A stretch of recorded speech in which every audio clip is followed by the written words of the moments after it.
You've met the enemy, and the enemy is you. Now, this kind of temptation involves us in sin, and it arises out of our natural depravity, and except for the grace of God, none of us would be here this morning. Our eyes would be bleary because we were having too much fun last night. Long on the juice and short on sleep.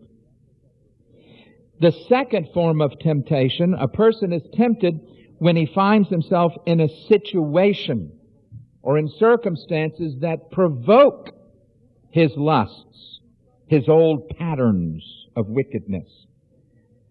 And in this kind of situation, this person is solicited to sin by forces outside of himself. For example, we are warned that we live in a world in which we are solicited to sin. Moving to Southern California, I discovered it is more corrupt here than New York City. Does this surprise anyone? The women are more brazen here. I mean, I'm a middle-aged, old, white, fat guy, okay? Too old, too fat, and too tired to deny it. I've been propositioned. And I went and told my wife. So the lady who grooms the dog, hop in the sack. She said, like that? I said, like that. Talking to some of the men in my Bible, they have things put in their hands in little packages at work saying you can use this whenever you need it. Well, you see, we can be solicited. We can be tempted by forces outside of ourselves. Even Jesus had this in Matthew 4, where he was tempted. You cannot keep the birds from flying over your roof or even landing on it.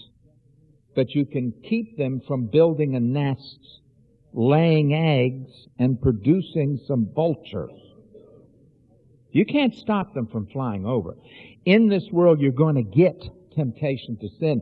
Television, movies.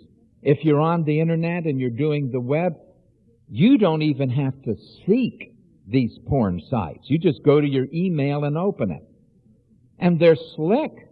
It could be, this is about your bill. And you click on it, thinking maybe it's a business, and it ain't about your bill. Your poor kids. My son was asked to do a book report on the book Moby Dick.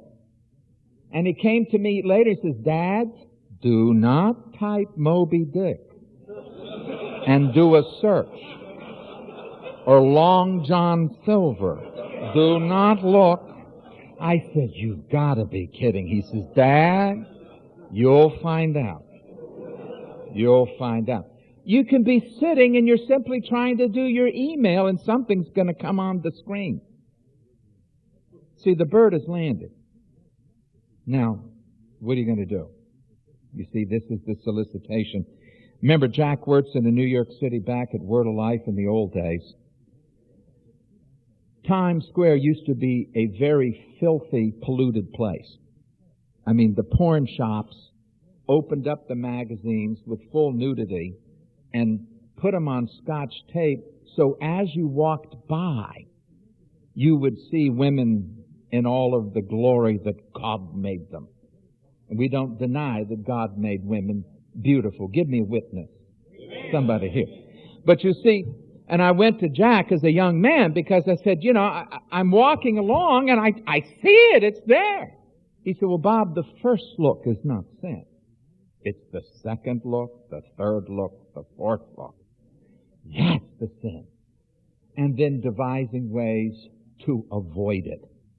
Now, why are Christians tempted?